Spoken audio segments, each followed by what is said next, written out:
Go fetch. Good girl. Well done.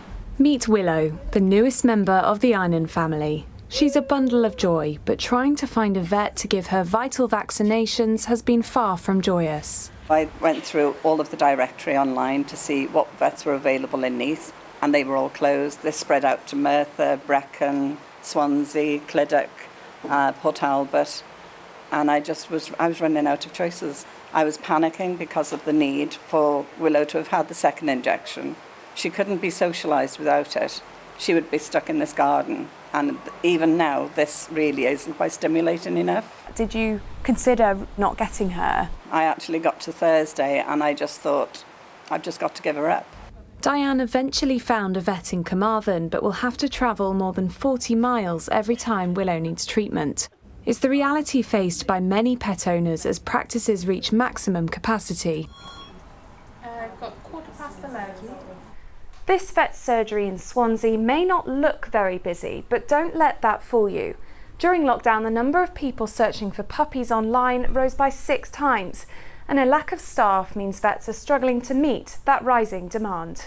We do have more clients ringing on a daily basis asking us for appointments, but unfortunately we had to make the hard decision that we weren't going to take any more clients on. We have had members of staff in tears when they've had an abusive phone call, when somebody demands to be seen and they're trying to explain to the best of their ability why we can't see them straight away.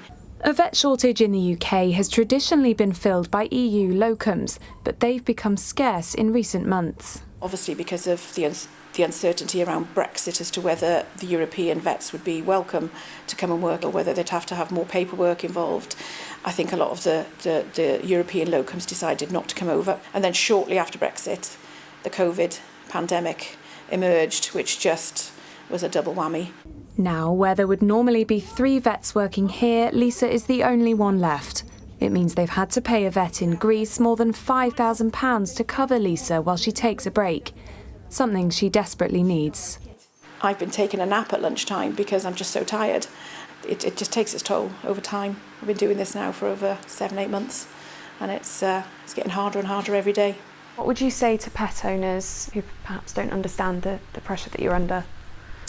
Just be kind to the people on the end of the phone. They're trying their best. Maybe try and ring around before you consider getting a pet to see that you can find a vet that will take you in your area. It's a message Diane wishes she'd heard sooner. If I'd been aware, I wouldn't have gone ahead with actually looking for a puppy now. It's just a case of trying further afield each time. If you really want to go ahead, other than that, cancel. Well, Katie's here to talk about this in a bit more detail. And Katie, more than half of households in Wales have a pet, so there might be plenty of people watching this experiencing the same thing.